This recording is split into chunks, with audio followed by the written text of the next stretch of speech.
Message des évêques du Gabon à l'occasion de la 30e assemblée plénière de la conférence épiscopale. Avec le Saint-Pape Jean-Paul II, Église, famille de Dieu au Gabon, lève-toi et marche pour la vérité, la justice et la paix. Le prophète avertit le peuple, Ézéchiel 33, verset 6, et la communauté des chrétiens se reconnaît donc réellement et intimement solidaire du genre humain et de son histoire. L'élection présidentielle prévue cette année au Gabon approche inexorablement.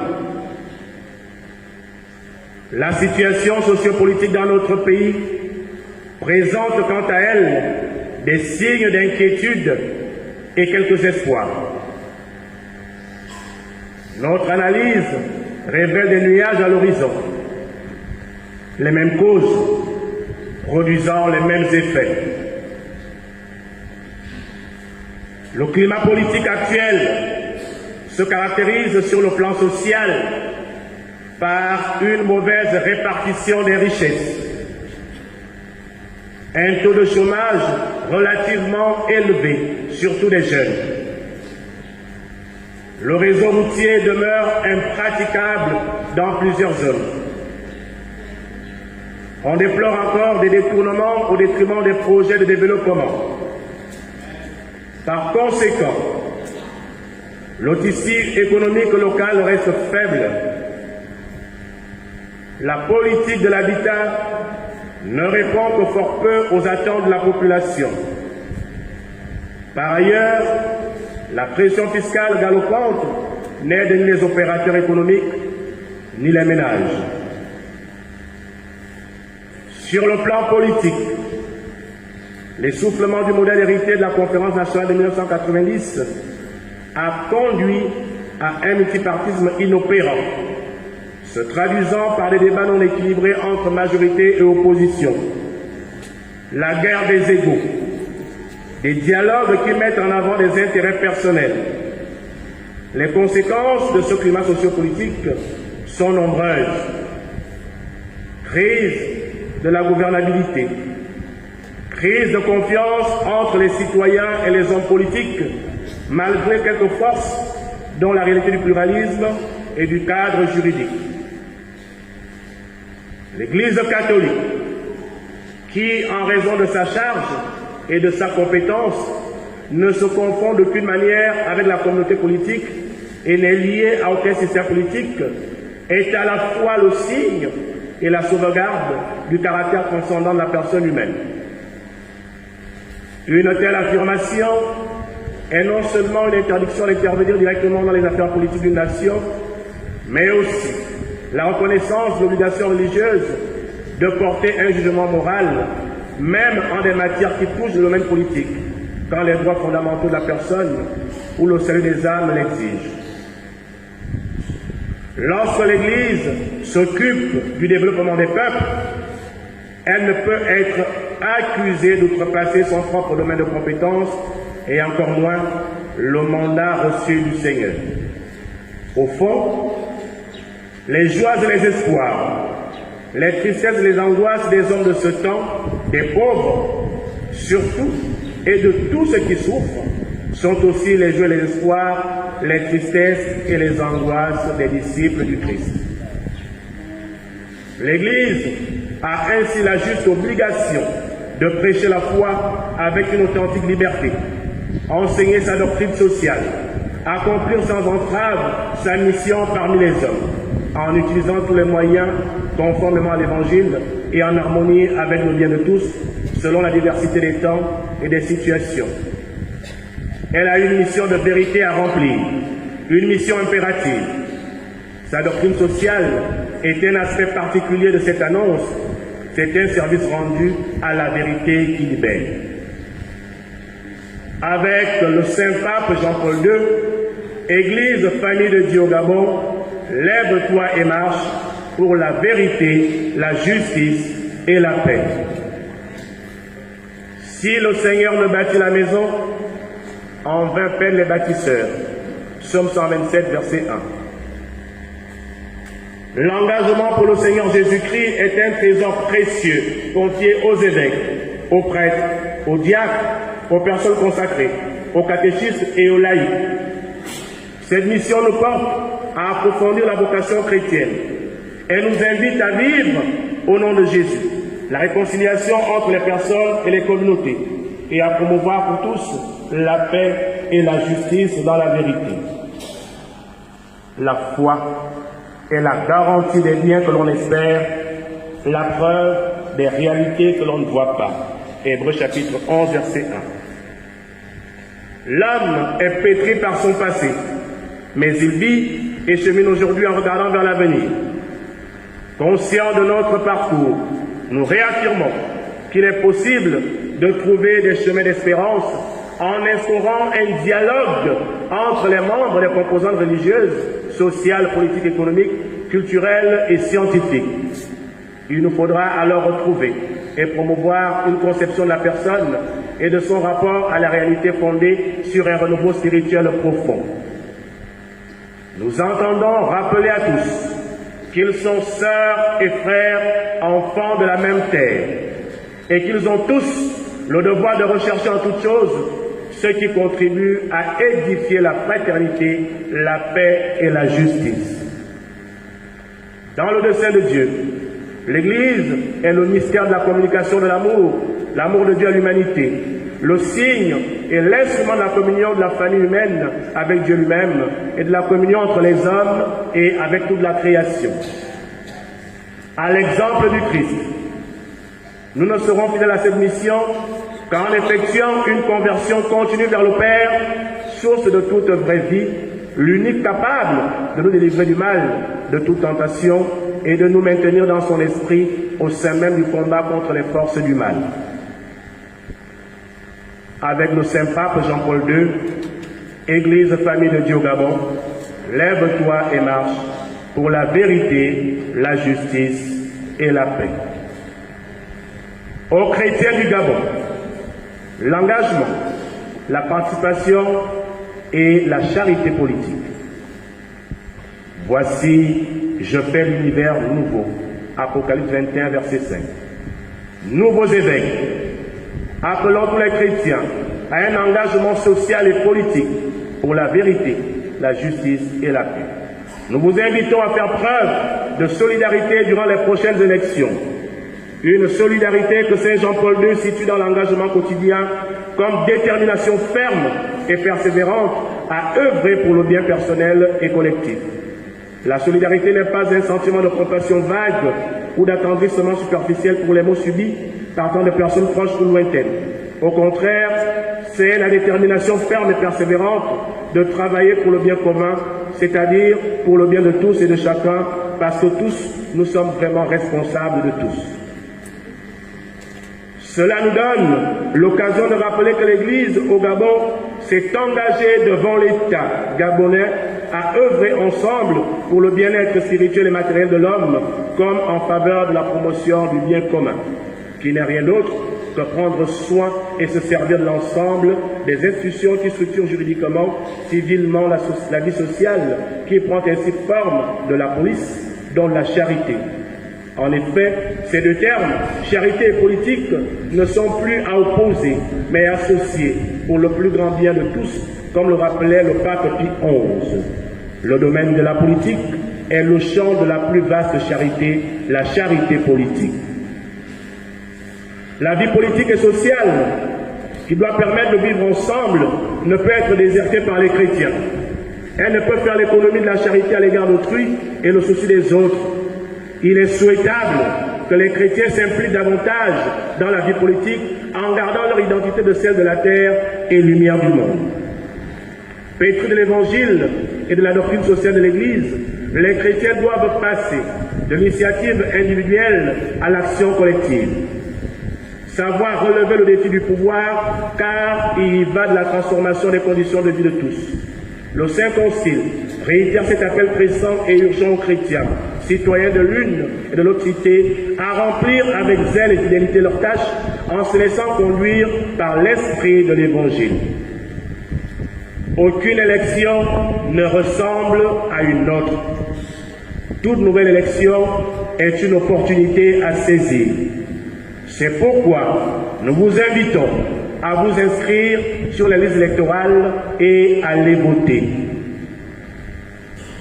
Aux hommes politiques, pour une saine et bonne politique. Dans sa lettre encyclique Fratelli Tutti, le pape François ferait les chemins de la politique authentique au service du bien commun et permettant le développement de tous. Réaffirmant solennellement la noblesse de la pratique politique, le Saint-Père espère et croit en la possibilité d'une saine politique capable de réformer, de coordonner et de doter nos institutions de pratiques idoines repoussant les inerties vicieuses. Face à tant de formes mesquines de politique et à courte vue, je rappelle que la grandeur politique se révèle quand dans des moments difficiles, on œuvre pour les grands principes et en pensant au bien commun à long terme. Fratelli Tutti, numéro 178.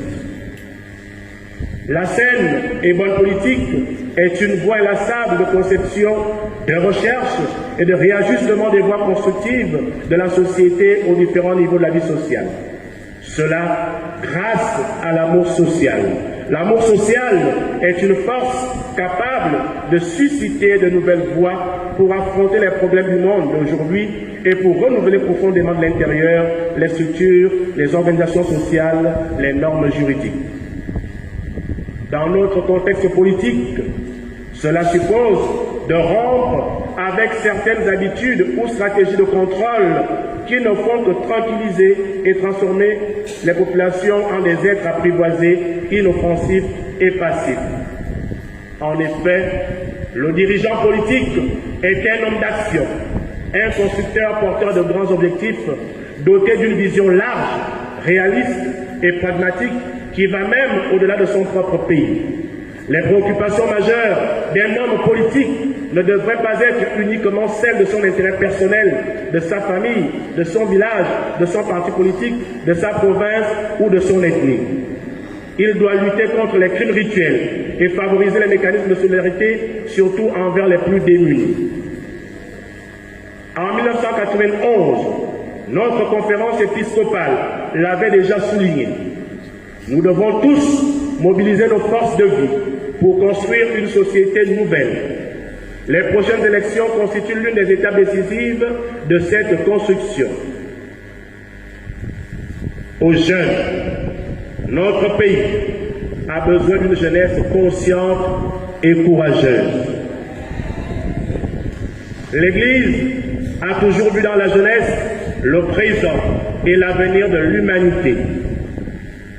Le tournant actuel de notre pays donne à l'Église qui est au Gabon d'orienter son regard vers les jeunes, dans leur dynamisme, dans leur quête existentielle enthousiaste, pour dire qu'ils sont le sel de la terre, les rayons de lumière, qui portent en eux l'espoir de vivre en homme libre, capable de transformer le monde. Puisés dans le trésor des mouvements d'action catholique, Cœur vaillant, Scout, Génération Nouvelle Gêne, Chevalier de l'Immaculée, Jeunesse ouvrière chrétienne Joc, Jeunesse étudiante chrétienne GEC, que caractérisait la méthode d'éducation par l'action, voir, juger, agir. Votre action et votre engagement pour transformer le Gabon.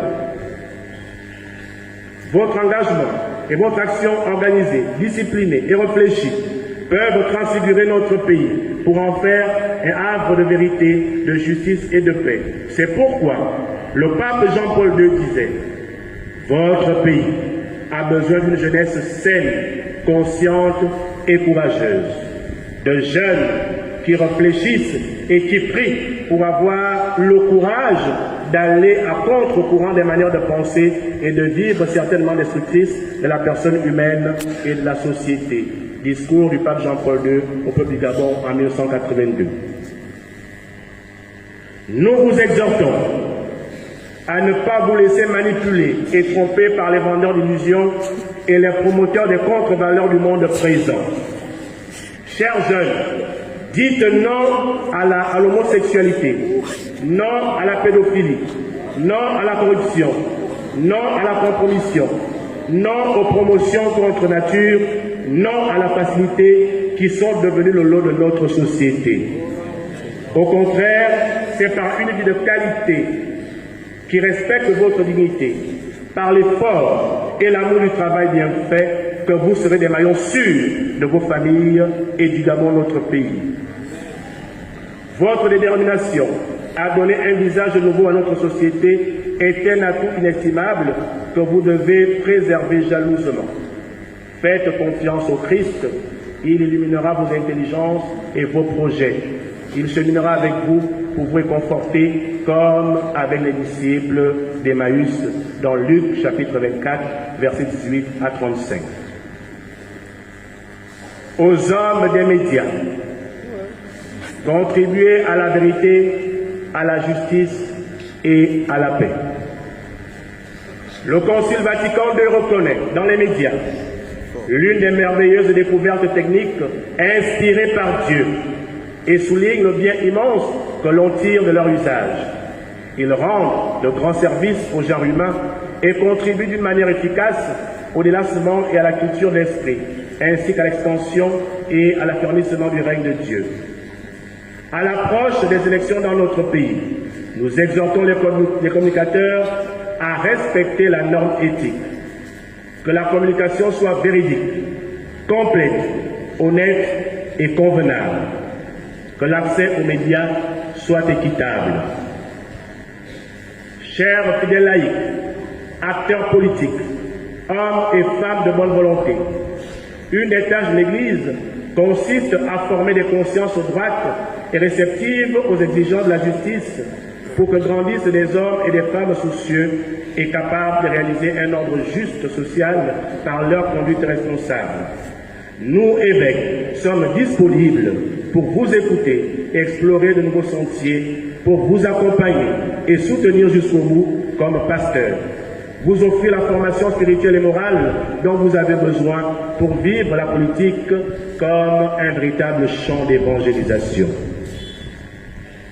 Avec le Saint-Pape Jean-Paul II, Église, famille de Dieu au Gabon, lève-toi et marche pour la vérité, la justice et la paix. Pour des élections transparentes et paisibles. Les élections constituent un lieu d'expression du choix politique d'un peuple et sont un signe de la légitimité pour l'exercice du pouvoir.